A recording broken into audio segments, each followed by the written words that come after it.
வார்த்தையாக வருது. நினைவு வார்த்தையாக வருது. வார்த்தை அறிஞ்சன்னா எப்படி வருது? முதல்ல உள்ள வருது, அப்புறம் வாயில வருது, அப்புறம் செயல்ல வருது. என்னுடைய நினைவு வார்த்தையாகிறது, என்னுடைய வார்த்தை செயலாகிறது. என்னுடைய நினைவு பழக்கமாகிறது, எனது பழக்கம் செயலாகிறது. சரியா? அதனால தான் பரிசுத்தம் அப்படின்னு சொன்னோம். அசுத்தத்திற்கல்ல, பரிசுத்தத்திற்கு அழைத்திருக்கிறான். அதனால அவன் சரீரத்தை, அவங்களுடைய சரீர பாவத்தை பரிசுத்தமாய் ஆளணும், பரிசுத்தமாய் பாதுகாத்து கொள்ள வேண்டும் அப்படின்னு சொன்னான். இப்போ பரிசுத்தம்னா பழைய ஏற்பாட்டில் ஒரு வார்த்தை சொல்றாங்க பரிசுத்தத்துக்கு. இயேசு கிறிஸ்து என்ன சொன்னா, மலை பிரசங்கத்தில், இருதயத்தில் சுத்தமுள்ளவர்கள் பாக்கியவான்கள். இருதயத்தில் சுத்தமாய் இருக்கிறவர்கள், இருதயத்தில்னா என்னுடைய உள்ளான வாழ்க்கையில் பரிசுத்தமாய் இருக்கிறவர்கள் பாக்கியவான்கள். என்ன அர்த்தம்? ஹலோ, பாக்கியவான்கள் என்ன அர்த்தம்? கொடுத்து வச்சவங்களா? மகிழ்ச்சியானவர்கள், என்னது? சந்தோஷமானவர்கள், ஹாப்பி, பிளஸ்ஸர், ஆசீர்வதிக்கப்பட்டவர்கள். அப்போ சுத்தமா பரிசுத்தமா இருக்கிறவர்கள் ஆசீர்வதிக்கப்பட்டவர்கள். மகிழ்ச்சியா இருக்குன்னா, சந்தோஷமா இருக்குன்னா பரிசுத்தமா இருக்கணும். சரியா? அப்போ பரிசுத்தமா இருக்க என்ன செய்யணும்? பரிசுத்தமா இருக்க என்ன செய்யணும்? நான் தானே பரிசுத்தம் பண்ணணும். இப்ப பரிசுத்தமா இருக்க என்ன செய்யணும்? நிறைய செய்யணும். ஒன்று, மத்தேயு 7வது அதிகாரத்தில்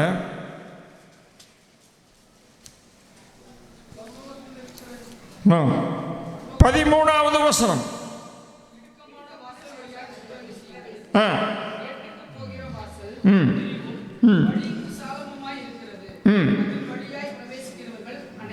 அநேகர் அதன் வழியாய் பிரவேசிக்கிறவர்கள்.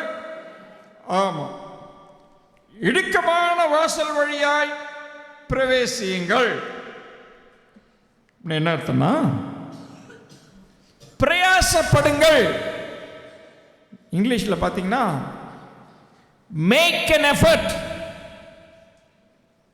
புதிய ஏற்பாட்டில் 13 இடத்துல பிரயாசப்படுங்கள்னு இருக்குது. எத்தனை இடத்துல? 13ஐயும் நான் பிரசங்கம் பண்ண முடியாது. சரியா? பிரசங்கம் பண்ணால் நீங்களாம் சாப்பிட போக முடியாது, நானும் ஊருக்கு போய் சேர முடியாது. அப்போ இடுக்கமான வாசல் வழியாய் பிரவேசிப்பதற்கு பிரயாசப்படும். Make an effort. முயற்சி செய்யுங்க. ரொம்ப கஷ்டம். பரிசுத்தத்துக்கு போற வழி இடுக்கமான வாசல். நிறைய பேர் அதில் வரமாட்டாங்க. சரியா? வழி விசாலமாக இருந்தால் போறது ரொம்ப சுலபம், மிக எளிது. நிறைய பேர் போகலாம். ஹைவேல போகிறதுக்கு சுலபமாக போகலாம், வண்டியை ஓட்டிட்டு உட்காந்து தூங்கிட்டே போயிடலாம். ஆனால் கரடு முரடான வழியில் போக முடியாது. இடுக்கமான வாசல் வழியே பிரவேசியுங்கள். கேட்டுக்கு போகிற வழி விசாலமும் அகலமுமாய் இருக்கிறது. சரியா? இடுக்கமான வாசல் வழியாய் உட்பிரவேசியுங்கள். endeavor இங்கிலீஷ்ல இருக்கு. இல்லாட்டி மேக் an effort, பிரயாசப்படுங்க. அதனால ஜீவனுக்கு போகிற வாசல் இடுக்கமும் வழி நெருக்கமுமாய் இருக்கிறது. அதனால அதை கண்டுபிடிக்கிறவர்கள் சிலர். இடுக்கமான வாசல். இயேசு கிறிஸ்துவனுடைய உபதேசத்தை கேட்டவங்க நிறைய பேர் பின்வாங்கிட்டாங்க. நிறைய பேர் பின்வாங்கி போட்டாங்க. பேதுரு சொன்னார், அம்மா அவங்க எல்லாரும் போயிட்டாங்க, நீங்களும் போறீங்களா போங்க அப்படின்னு. நீங்களும் போறீங்களா போங்க அப்படின்னு. அப்போ பேதுரு, அட இந்த ஆள்கிட்ட சொன்னது தப்பா போச்சுடா அப்படின்னு சொல்லிட்டு, நாங்கள் எங்கே போவோம் ஆண்டவரே, நித்திய ஜீவ வசனங்கள் உம்மிடத்திலே உண்டே. கர்த்தருடைய வழி, பரிசுத்தத்துக்கு போகிற வழி, அது இடுக்கமான வாசல். என்னதான் கஷ்டம் இருந்தாலும், எவ்வளவு சிரமமாக இருந்தாலும் உலகத்தில் இடுக்கமான வாசல் வழியாய் பிரவேசியுங்கள். சரியான பாதை, அதுக்கு நம்ம பிரயாசப்படணும். பரிசுத்தமான வாழ்க்கை, சரியா? ஞாயிற்றுக்கிழமை ஆலயத்துக்கு வேதத்தை எடுத்துட்டு வர்றது அது ரொம்ப சுலபம். இங்கே வந்து பரிசுத்தமாக இருக்கிறது, ஜெபம் பண்ணுறது ரொம்ப சுலபம். வாரம் பூரா வேலை செய்கிற இடத்துல, ஸ்கூலில், வீட்டில் நம்ம பரிசுத்த வாழ்க்கை, நம்ம வார்த்தை, செயல், குணம் எல்லாமே வீட்டில் தான் ஆரம்பிக்குது. என்னது? பரிசுத்த வாழ்க்கை எங்கே ஆரம்பிக்குது? வீட்டில் தான் ஆரம்பிக்குது. வெளியே வந்து நம்ம இங்கே வந்து நல்லவங்களாக இருக்கிறது, இங்கே வந்து பரிசுத்தவானாக இருக்கிறது ரொம்ப நல்லா இருக்கும். ஏன்னா இங்கே நல்லா ட்ரெஸ் போட்டிருக்கிறோம், நம்ம ட்ரெஸ்ஸு சுத்தமாக இருக்குது, மூஞ்சி அழகாக இருக்குது, பவுடர்லாம் போட்டு தலையெல்லாம் சீவிட்டு வந்திருக்கிறோம், இல்லை ஷேவெல்லாம் பண்ணிட்டு வந்திருக்கிறோம், அப்புறம் புது ட்ரெஸ்ஸு போட்டிருக்கிறோம், சூப்பராக ஸ்மெல் அடிக்குது, சென்டெல்லாம் போட்டு வந்திருக்கோம். வீட்டில் இருக்கிறப்ப எப்படி இருப்போம்? ஹலோ, அந்த பொண்ணு மூக்கு பிடிக்குது, அப்படி இருப்போம். அப்போ வீட்டில் இருக்கிறப்போ, நம்ம வாழும் பொழுது, வீட்டில் இருக்கும் பொழுது நம்ம உத்தமமாக பரிசுத்தமாக இருக்கிறது தான் ரொம்ப முக்கியம். பரிசுத்த வாழ்க்கை நம்ம வீட்டில் ஆரம்பிக்குது. ஆமென். 101வது சங்கீதம் 2வது வசனம். என்னது? உத்தமமான வழியில் புத்தியா நடப்பேன், பரிசுத்தமான வழியில் புத்தியா நடப்பேன்.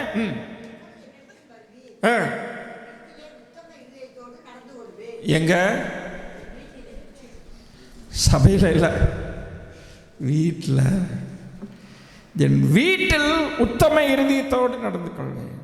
அதனால் நம்ம பண்ணுற இந்த பரிசுத்த நடக்கையெல்லாம் நம்ம வீட்டில் துவங்கணும். ஆமென். கருத்து வேற்றுமை வரலாம், ஆர்கியூமெண்ட் வரலாம், சரியா, பிரச்சனை வரலாம். எல்லாத்துலேயும் நம்ம பரிசுத்தமாக நடந்துக்கிறதுக்கு முயற்சிக்கணும். என் வீட்டில் உத்தம இருதயத்தோடு நடந்து கொள்வேன், எப்பொழுது என்னிடத்தில் வருவேன். சரியா? ரைட். இடுக்கமான வாசல் வழியே உட்பிரவேசியுங்கள். 2வது பிலிப்பியர் 2வது அதிகாரம்.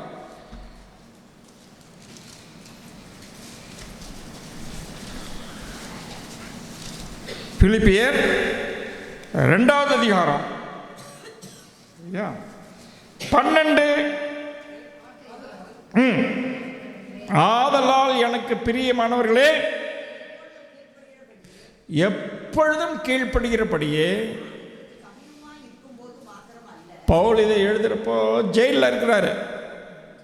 1500 கிலோமீட்டர் ரோமாபுரியில் ஜெயிலில் வீட்டு காவலில் இருக்கிறார். நான் எப்பொழுதும் உங்கள் பக்கத்தில் இருக்கிறப்ப மாத்திரமல்ல, தூரமாக இருக்கிற இப்பொழுதும் 1500 கிலோமீட்டர் தூரத்தில் வீட்டு காவலில் இருக்கிறேன். நான் இப்பொழுதும் அதிக பயத்தோடும் நடுக்கத்தோடும் என்ன செய்யுங்க? ரட்சிப்பு நிறைவேற பிரயாசப்படுங்க. ரட்சிக்கப்பட்டுட்டோம், ஆண்டவர் ரட்சிச்சாரு. ரட்சிக்கப்பட்டதுக்கு அப்புறம் அந்த ரட்சிப்பு நம்முடைய கிரியைகளினாலே, நற்கிரியைகளினாலே நிறைவேறுகிறது. ஆமென். ரட்சிப்பு நிறைவேற பிரயாசப்படுங்கள். ரட்சிப்பு நிறைவேறணும். முடிவு பரியந்தம் நிலைத்திருக்கிறவனே. ஆமாம், எல்லாரும் ரட்சிக்கப்பட முடியாது. ரட்சிக்கப்பட்டியா, கண்ணை மூடிட்டு ஆண்டவர் எப்படியாவது கஷ்டப்பட்டோன்னே பரலத்துக்கு கொண்டு வர இல்லை. நான் தான் பிரயாசப்படணும். பரிசுத்த வாழ்க்கை, ரட்சிப்பு நிறைவேற பிரயாசப்படுங்க. சரியா? ரட்சிப்பு கொஞ்சம் கொஞ்சமாக ஒவ்வொரு நாளும் கொஞ்சம் கொஞ்சமாக நிறைவேறும். போன வாரம், போன மாதம், போன வருஷம் இருந்த கோபம், போன வருஷம் இருந்த அவசரம், ஆத்திரம் இப்போ இல்லை, குறைஞ்சிருக்கு. குறையுதா இல்லையா? குறையலைன்னா ரொம்ப தப்பு, ரொம்ப பிரச்சனைன்னு அர்த்தம். சரியா? கோபம் வரலாம், சரியான காரணத்துக்கு சரியான நேரத்துக்கு கோபம் வரணும், உடனே போயிடணும். கோபத்தை மனசில் வச்சுட்டே இருந்தோம்னாக்கா, சரியா, கோபத்தை மனசில் வச்சுட்டே இருந்தோம்னா என்ன பண்ணும்? கோக்கு பாட்டில் குலுக்கி மூடி வச்ச மாதிரி என்ன ஆகும்? சைடில் பிடிங்கிரும், இங்கே எங்கேயாச்சும் பிடிங்கிரும். ஐயோ, ஒரே வயிறு வலி, இடுப்பு வலி, ஹாஸ்பிட்டலில் கொண்டு போய் போட்டோம். ஒன்றும் இல்லைங்க சார், கோபம் சரியாக போச்சுன்னா யார் மேலே கோபம் இருக்குதோ அதை வெளியே விட்டு அவங்கள மன்னிச்சு விட்டால் எல்லாம் சரியாக போய். ஒருத்தர் சொன்னார், நம்ம விசுவாசியை மாத்திரம் நிறைய விஷயத்தை மன்னிச்சுட்டாங்கன்னா ஆஸ்பத்திரியில் இருக்கிறவங்களாம் வீட்டுக்கு போயிடலாம். விசுவாசிகளில் ஜனங்க 90% மக்கள் ஆஸ்பத்திரியில் இருக்கிறாங்களே, அவங்களுக்கு ஏன் ஹாஸ்பிட்டலில் படுக்க வச்சு ட்ரீட்மெண்ட் பண்ணுறான்? கோபம். ஒரே டிப்ரெஷன். சைக்காலஜிஸ்ட்டை போயிட்டான், அப்படியே இருக்கிறான் பேய் அறிஞ்ச மாதிரி. யாராச்சும் மேலே சண்டையா, கோபமா, அவனை கொல்லாமல் விடுறதில்லை. அந்த எண்ணம் போகிற வரைக்கும் அவன் ஆஸ்பத்திரியில் தான் இருப்பான். எத்தனை மாத்திரை கொடுத்து செடேட் பண்ணி தூங்க வச்சாலும் வீட்டுக்கு வந்து அவனை பார்த்து மறுபடியும் ஆஸ்பத்திரி கொண்டு போய் போட்டுடணும். அதனால் ரட்சிப்பு நிறைவேற பிரயாசப்படுங்கள். முதல்ல பரிசுத்தமாக இருக்கிறதுக்கு, நான் என்ன பரிசுத்தம் பண்ணுறதுக்கு பிரயாசப்படுறது இடுக்கமான வாசல் வழி. ரெண்டாவது என்னது? ரட்சிப்பு நிறைவேற பிரயாசப்படுங்கள். எத்தனை நேரம் இருக்கு? 10 நிமிஷம். நீங்களாம் எத்தனை மணிக்கு உங்களுக்கு பசிக்கும்? இப்படி பிரசங்கம் பண்ண இன்னும் 2 மணி நேரம் கூட பண்ணலாம் இல்லையா? ஓகே, அவ்வளோ நேரம் பண்ண முடியாது.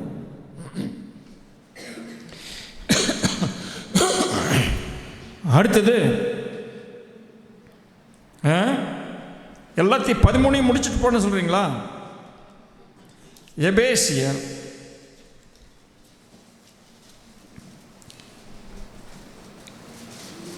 4வது அதிகாரம். எபேசியர் 4வது அதிகாரம் 1 3 வரைக்கும்.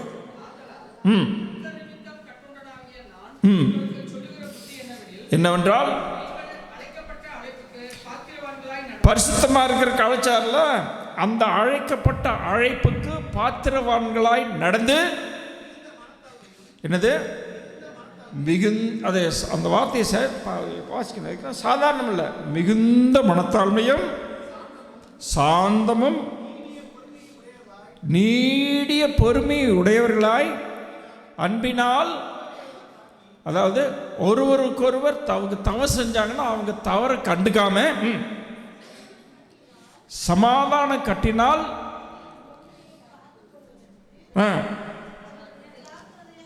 பிரயாசப்படுங்கள். போதும். ஆவியின் ஒருமையை காத்துக்கொள்வதற்கு பிரயாசப்படுங்கள், முயற்சி செய்யுங்க. ஒரு குடும்பமாக இருக்கட்டும், ஒரு கம்பெனியாக இருக்கட்டும், ஸ்கூலில் காலேஜில் ஃப்ரெண்ட்ஸாக இருக்கட்டும், ஒரு குரூப்பாக இருக்கட்டும்,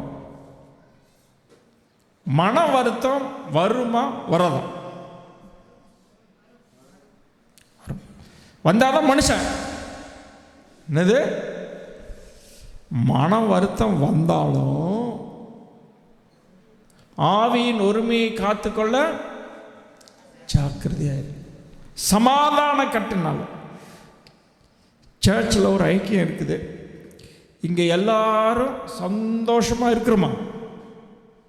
உண்மையே சொல்லுங்க. கணவன் மனைவி இருக்கிறாங்க, வீட்டில் பெற்றோர் இருக்கிறாங்க, சந்தோஷமாக இருக்கிறாங்களா? பெற்றார் பிள்ளைகளோட சண்டை போடுறது இல்லையா? பெற்றார் கணவன் மனைவி கருத்து வேறுபாடெல்லாம் ஆர்கியூமெண்ட் வருதா இல்லையா? நாங்கள் ஆவியில் நிறைஞ்சு எப்பவுமே எங்கள் வீட்டில் பரலோக மாட்டா இருக்கிறோம் அப்படின்னா பொய். என்னது பொய்?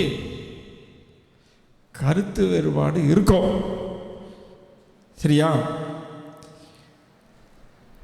வீட்டில் எலியும் பூனையுமா தான் இருப்பாங்களா இல்லையா?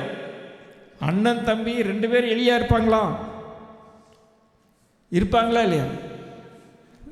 2 பேர் எலியா இருக்க மாட்டாங்க, 2 பேரும் பூனையா இருக்க மாட்டாங்க. ஒன்று எலியா இருக்கும், ஒன்று பூனையா இருக்கும். வீட்டில் கணவன் மனைவியில் ஒன்றா ஐயா பூனையாக இருப்பார், அம்மா எலியாக இருப்பாங்க. இல்லாட்டி அம்மா பூனையாக இருப்பாங்க, ஐயா எலியாக இருப்பாங்க. 2 பேர் எலியாக இருந்தால் என்ன பண்ணுறது? 2 பேருக்கு ஒத்து போயிருமே. அப்படி ஆண்டவர் படைக்கலை. உண்டா இல்லையா? நான் நினச்ச மாதிரியே எனக்கு பொண்ணு மாப்பிள்ளை கிடச்சிது. எத்தனை பேர் சொல்ல முடியும்? கையை தூக்குங்க.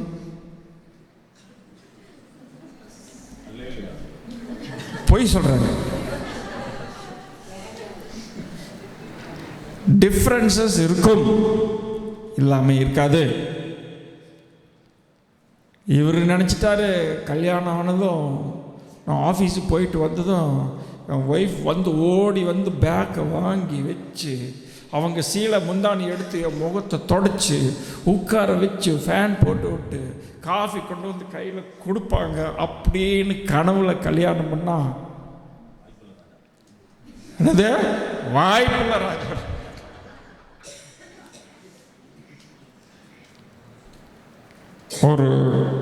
ஒரு பாஸ்டர்ஸுக்கு மேரேஜ் செமினார் நடத்த போயிருந்தேன் கோயம்புத்தூரில்.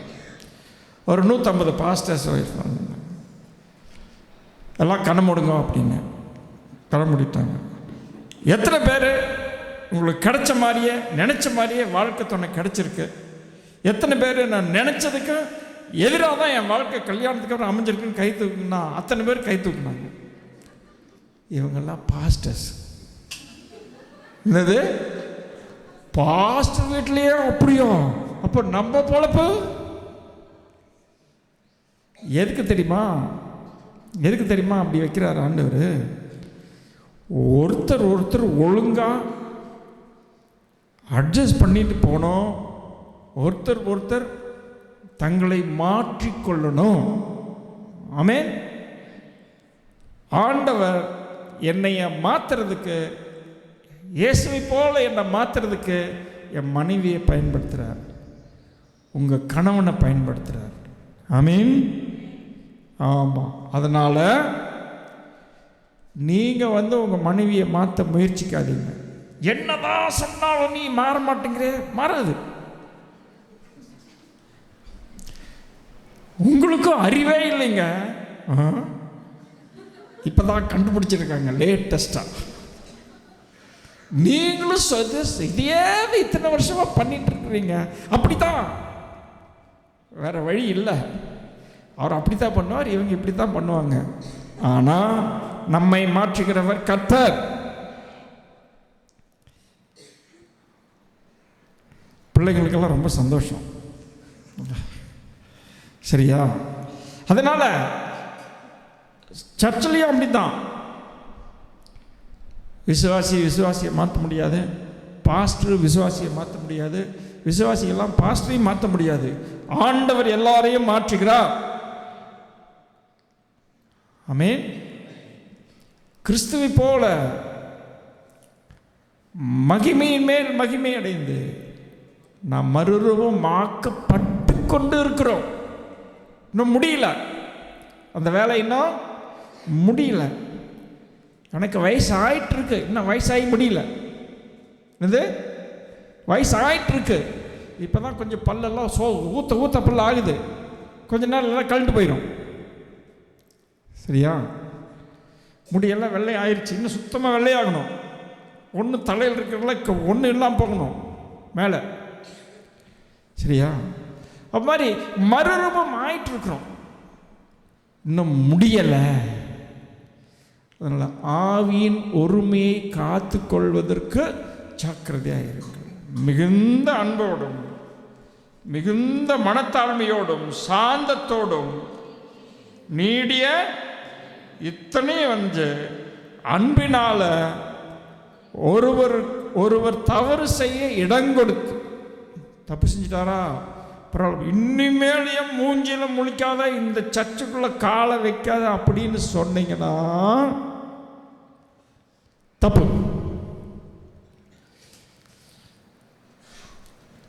எதுக்கு சபை? பரிசுத்தமாக இருக்கிறவர்கள் மாத்திரம்தான் இந்த ஆலயத்துக்குள்ள வரணும். அப்படின்னா உலகத்தில் யாரும் இங்கே வர முடியாது. சரியா? ஆஸ்பத்திரிக்குள்ள யார் வரலாம்? சுத்தமாக இருக்கிறவங்க, நோய் இல்லாதவங்க, அவங்க மாத்திரம் ஆஸ்பத்திரிக்குள்ள வாங்கினா யார் வருவாங்க? டாக்டர் தான் போகணும். அவனுக்கு இருக்குது. அவர் வேற இடத்துல மருந்து வாங்கிட்டு வர்றார். சரியா? அப்போ சபை பரிசுத்தவான்களுடைய ஹோட்டல், பாவிகளுடைய மருத்துவமனை. சபை என்ன? ஆமாம், நம்மெல்லாம் மருந்து எல்லாம் இந்த மாதிரி இந்த பைபிள்லாம் வாசித்து வசனத்தெல்லாம் சொல்லி ஜெபம் பண்ணி பரிசுத்தமாகி கொஞ்சம் கொஞ்சமாக முன்னேறி வெளியே போகிறதுக்கு தான் சபை. ஆமென். ஆமாம். பரிசுத்தமாக இருக்கிறவங்க மாத்திரம் இங்கே வாங்கினா, பரிசுத்தமாக இருக்கிறவங்களாம் கல்லறையில் இருக்கிறாங்க, அங்கே தான் போகணும். ஆமாவா இல்லையா? ஆமாம். அவங்க தான் இந்த சரீரம் அழிஞ்சு போச்சு, அவங்க இந்த உலகத்தை விட்டு போயிட்டாங்க, இந்த பாடு விட்டு பிரயாசம், இந்த உலகத்தின் பாடுகள்ட்டு பிரயாசத்தெல்லாம் ஒடிச்சு போய் எல்லாம் ஒடிஞ்சு அங்கே கல்லறையில் படுத்து கிடக்கிறாங்க. ஆண்டவர் வர வரைக்கும் அங்கே தூங்கிட்டு இருப்பாங்க. சரியா? அதனால் ஆண்டவர் நம்மை பரிசுத்தமாக்குகிறார். நான் பரிசுத்தமாகணும். ஆமென். ஆமாம். இடுக்கமான வாசல் வழியாய் பிரவேசியுங்கள். அடுத்தது ரட்சிப்பு நிறைவேற பிரயாசப்படுங்கள். அப்புறம் என்னது? ஒருமையை காத்துக்கொள்ள, ஒருமைப்பாடு, ஆவியின் ஒருமைப்பாடு காத்துக்கொள்ள பிரயாசப்படுங்க. தப்பு செஞ்சுட்டானா பரவாயில்ல, சேர்த்து அணைச்சி வா போகலாம். நீயும் அப்படித்தான், நானும் அப்படித்தான். நீ இப்போ செஞ்சால் நான் அப்புறம் செய்வேன், நீ இப்போ தப்பு பண்ண நான் அப்புறம் தப்பு பண்ணுவேன். சரியா? பேனா நிறைய தப்பு பண்ணும். பேனாவில் எழுதுனா கச்ச கச்ச கச்சன்னு இருக்கும். பென்சிலில் எழுதுனா தப்பு பண்ணாலும் அழிச்சிடலாம். ஏன்? அதுக்கு ஃப்ரெண்டு இருக்குது, ரப்பர். அதனால நமக்கு ஒரு ஃப்ரெண்டு இருக்கணும், ஆண்டவராகிய இயேசு கிறிஸ்துவின் ரத்தம். ஆமென். ஆமாம். அப்போ நம்ம பரிசுத்தமாக இருக்கிறதுக்கு என்ன வழி தெரியுமா? என்ன வழி? எப்படி என்ன சுத்தம் பண்ணுறது? எப்படி சுத்தம் பண்ணுறது? 1 யோவான் 1வது அதிகாரம் 9வது வசனம். 1 யோவான் அறிக்கையிட்டால் மன்னித்து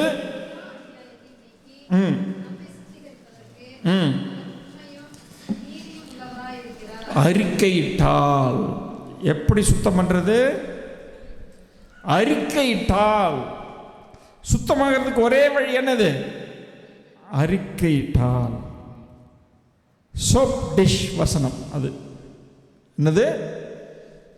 அதுக்கு ஒரு பேர் இருக்கு, soap dish words. Soap dish வசனம். பாவத்தை அறிக்கையிட்டால், நம்முடைய பாவங்களை மன்னித்து எல்லா அநியாயத்தையும் சுத்திகரிக்கிறதற்கு உண்மையும் நீதியும் உள்ளவராய் இருக்கிறார். அப்படிதான் பரிசுத்தமாய் போயிட்டே இருக்கணும்.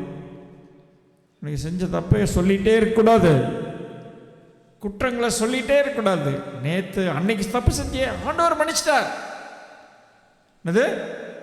ஆண்டவர் மன்னிச்சிட்டார். ஆண்டவருக்கு ஞாபகம் இருக்காது. அதனால முற்றிலும் பரிசுத்தமாக இருக்கும்படி காக்கப்படுவதாக. ஆமென், ஆமென். ஆமாம், சமாதானத்தின் தேவன் நம்மோடு இருந்து நம்மளை பரிசுத்தமாக்கி ஆண்டவராக இயேசு கிறிஸ்துவனுடைய வருகைக்கு நம்மை ஆயத்தப்படுத்துவாராக. அவர் வர வரைக்கும் இந்த பரிசுத்தத்தில் நம்ம போகணும். அதற்கு ஆண்டவர் நமக்கு உதவி செய்வாராக. ஆமென். Praise the lord. தலைகளை தாழ்த்துவோம்.